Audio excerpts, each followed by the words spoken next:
स्वागत है आप लोग का परीक्षा वाली चैनल पे। कल की क्लास में हम लोगों ने संविधान के भाग को देखा। आज हम लोग संविधान की अनुसूचियाँ को देखेंगे। संविधान में कुछ अनुसूचियाँ दी गई हैं। संविधान के पूरे प्रारूप में से कुछ प्रारूप को पार्टी वाइज डिवाइड किया गया है, अनुसूचियों के माध्यम से भी, जैसे भाग के द्वारा डिवाइड किया गया है। तो इसको भी हम लोग आज देखेंगे। जैसे इसे संशोधन के सुविधा के भी दृष्टि से इसको अनुसूचियों में रखा गया है। तो हम लोग शुरू करते हैं अनुसूचियों को एक एक करके। देखिए, जब संविधान लागू हुआ या बना उस समय मूल रूप से 8 अनुसूचियाँ थी, लेकिन इस समय कितनी अनुसूचियाँ हैं? 12 अनुसूचियाँ हैं। कितनी? 12 अनुसूचियाँ हैं। तो इसको हम लोग देखते हैं कौन कौन बाद में आया, कौन कौन है। केवल उसको देखेंगे कि पहली अनुसूची में क्या क्या दिया गया है, दूसरी अनुसूची में क्या क्या दिया गया है, तीसरी में क्या क्या दिया गया है, चौथी में क्या क्या दिया गया है, पाँचवीं में क्या क्या दिया गया है, ये सब हम लोग देखेंगे। तो देखिए परीक्षा को लेके ये भी बहुत ही महत्वपूर्ण विषय है। इससे भी काफ़ी प्रश्न पूछा करते हैं, इसलिए मैं इसको अलग से क्लास में बता रहा हूँ कि भाग को भी अलग से बताया एक बार, नहीं तो ऐसे क्रम से पढ़ते चलते तो समझ में आता ही।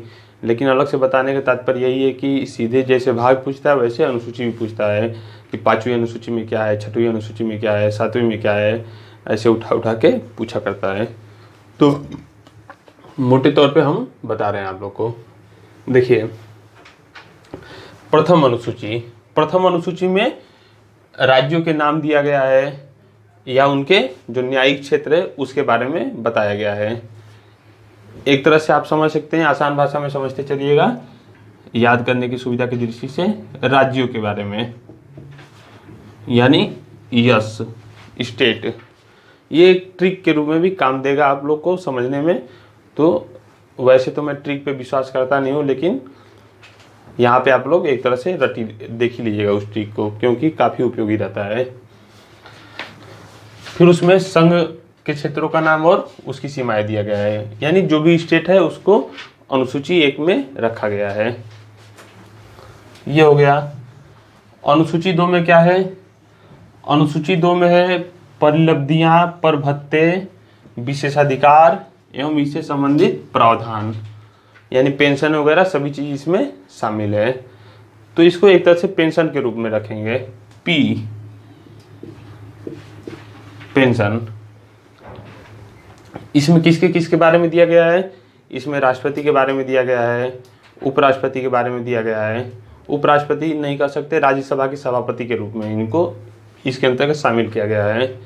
फिर राज्य के विधानसभा के अध्यक्ष को शामिल किया गया है, राज्यपाल को शामिल किया गया है, सुप्रीम कोर्ट के जज को शामिल किया गया है। उनके जितने भी अनुलाभ मिलेंगे, भत्ते मिलेंगे, ये सब उनके चीज़ों को इसमें अनुसूची 2 में रखा गया है। लोकसभा अध्यक्ष हो गए, ये सब उसमें शामिल हैं। फिर आता है अनुसूची 3। अनुसूची 3 में क्या है कि जो उम्मीदवार है उनके शपथ के बारे में बताता है कि इनका शपथ कौन कराएगा, कैसे कराएगा, ये सब इसमें दिया गया है। इसमें कौन कौन आता है? तो संघ के मंत्री आएंगे, संसद आएंगे, संसद के सदस्य आएंगे, फिर जो सुप्रीम कोर्ट के जज हो गए ये सब आएंगे, राज्यों के विधायक आएंगे, मंत्री आएंगे, ये सब चीज़ें इसमें शामिल है शपथ में। तो यहाँ पे शपथ यानी ओथ, तो इसको ओ से रखेंगे। आप लोग को शायद काफ़ी लोगों को पता भी होगा कि ये ट्रिक बन के आएगा स्पोर्ट, तो वो हम लोग देखेंगे, लेकिन इसमें समझते चलते हैं। तो अनुसूची 3 में क्या हो गया? शपथ के बारे में प्रावधान किया गया। एक में स्टेट रखा गया, दूसरे में पेंशन वगैरह रखा गया, सैलरी रखा गया, तीसरे में शपथ रखा गया। फिर चौथे में क्या है? तो चौथे में राज्यसभा की सीटों का बंटवारा। कहाँ पे बंटवारा? तो राज्यों को कितना प्रदान किया जाएगा, संघ शासित क्षेत्रों को कितना प्रदान किया जाएगा, ये उसमें रखा गया है। किसमें? चौथी अनुसूची में राज्यसभा की सीटों का बंटवारा के बारे में बताया गया है। 5वीं में क्या है? 5वीं में है कि अनुसूचित एवं जनजाति क्षेत्रों के प्रशासन तथा नियंत्रण के बारे में इसमें प्रावधान किया गया है। जो मैं बताया था पिछली क्लास में भी कि एक भाग था, उसमें जो अनुसूचित जाति या जनजाति क्षेत्र है उसको राष्ट्रपति घोषित करेगा और उनके लिए अलग से उनकी जो संस्कृति है वो बनी रहे उसके लिए उनको विशेष क्षेत्र घोषित करेगा।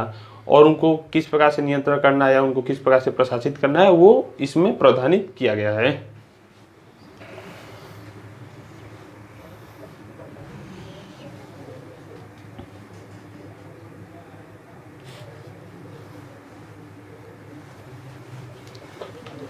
छठवीं अनुसूची में क्या है? छठवीं अनुसूची में दिया गया है आपका असम मेघालय, असम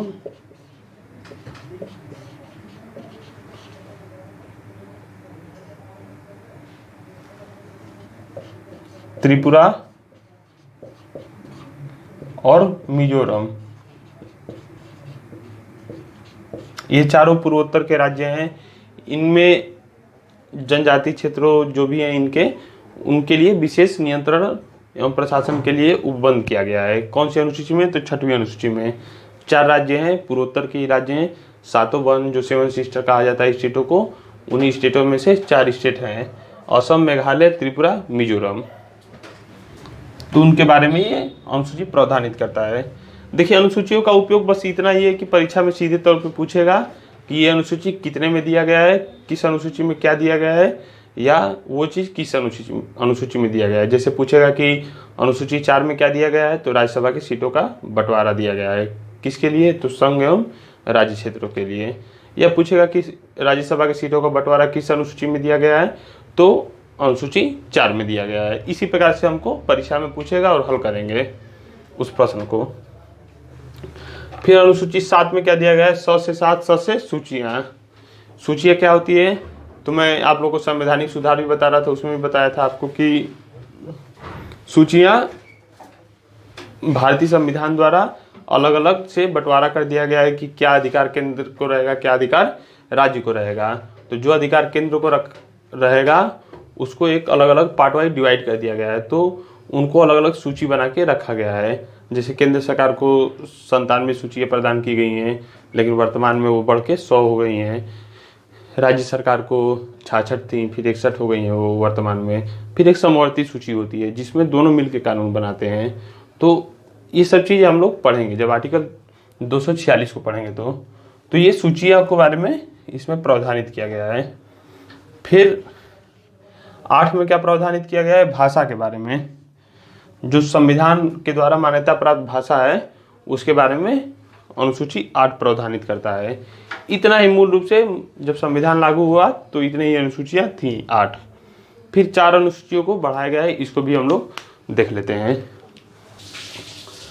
अनुसूची 9 में क्या दिया गया है? अनुसूची 9 में दिया गया है कि भू सुधार एवं जमींदारी उन्मूलन के बारे में बताया गया है। तो इसमें जितने भी जमींदारी का उन्मूलन किया गया देश में, जब असमानता थी भूमियों को, तो इसको लेके अलग से एक अनुसूची बनाया गया, इसको डाला गया। इसी अनुसूची पे काफ़ी विवाद खड़ा हुआ कि इसमें जो डाला गया तथ्य रहेगा या विषय रहेगा उस पर न्यायालय में वाद नहीं किया जा सकता। तो इस पे काफ़ी विचार विमर्श, कई न्यायालय के डिसीजन है, इसको कभी पढ़ा जाएगा तो हम लोग पढ़ेंगे। तो 9 में क्या है? भूमि सुधार एवं जमींदारी उन्मूलन। फिर जरूरत के हिसाब से अनुसूची 10 को भी ऐड किया गया। ये क्या है? दल बदल के आधार पे निहरता का प्रावधान करता है। किसके लिए? यानी क्या होता था पहले कि चुनाव आप इस पार्टी से जीते और उस पार्टी में चले गए, तो उस समय काफ़ी एक तरह से असंतोष व्याप्त हो गया था पार्टियों में। लोगों का विश्वास में कमी हो रहा था कि भाई हम वोट दे रहे हैं किसी पार्टी को लेकर और वो चले जा रहे हैं दूसरे पार्टी में। तो इसके आधार पर लेके विधानसभा के जो सदस्य हैं या संसद के सदस्य हैं उनको कहा गया कि आप यदि पार्टी छोड़ के जाते हैं चुनाव जीतने के बाद तो आपकी जो सदस्यता है वो समाप्त हो जाएगी। किसके आधार पे? तो दल बदल के आधार पे। तो इसी के बारे में अनुसूची 10 में बताया गया है। तो 9 में क्या हो गया? भूमि सुधार एवं जमींदारी उन्मूलन। अनुसूची 10 में दल बदल के आधार पे निहरता। 11 में क्या है? जैसे पंचायत लागू हुआ तो पंचायत को 11 में रखा गया। इसमें पंचायत से संबंधित जितने भी प्राधिकार हैं जो भी हैं उसके बारे में इसमें जिक्र किया गया है। किसमें? तो अनुसूची 11 में। फिर अनुसूची 12 में नगर पालिका को ऐड किया गया है। नगर पालिका यानी जैसे पंचायत वैसे शहरी कस्बों के लिए नगर पालिकाएँ होती है, उनके प्राधिकार को इसमें बताया गया है। उनके शक्तियों को बताया गया है, पंचायत की शक्तियों को बताया गया है, क्या कौन कौन कैसे कैसे रहेगा, वो सब चीज़ें जो पढ़ेंगे वही चीज़ इसमें रखा गया है उस चीज़ को। जैसे क्या होता है कि आप लोग जब पूरा संविधान पढ़ ले जाएंगे तो चीज़ों को आसानी से रख ले जाएंगे उसमें, चाहे उसको भाग में रखिए चाहे अनुसूची में रखिए। चीज़ें अध्यादेश हो गया तो अध्यादेश के जो नियम है, कानून है, जो भी चीज़ है वो उसको भाग के द्वारा पढ़ा जाए या अनुसूची के माध्यम से रखा जाए। हेडिंग बदलने से वो तथ्य नहीं बदलेगा, तो पहले हम लोग उसको पढ़ेंगे तो और आसानी से समझने में आसानी होगी आपको। अभी हम लोग यहाँ पे एक प्रारूप को देख लिए कि क्या क्या दिया है, ये जो सीधे तौर पे परीक्षा में पूछता है, इसलिए मैं इसको अलग से एक वीडियो बना के इसको बता दिया। फिर एक क्लास और है कि जो महत्वपूर्ण टॉपिक है कि कौन सा कहाँ से लिया गया है, कौन सा तथ्य या कौन सी विशेषता जो संविधान की है वो कहाँ से लिया गया है, इसको भी एक क्लास में हम लोग अच्छे से देखेंगे।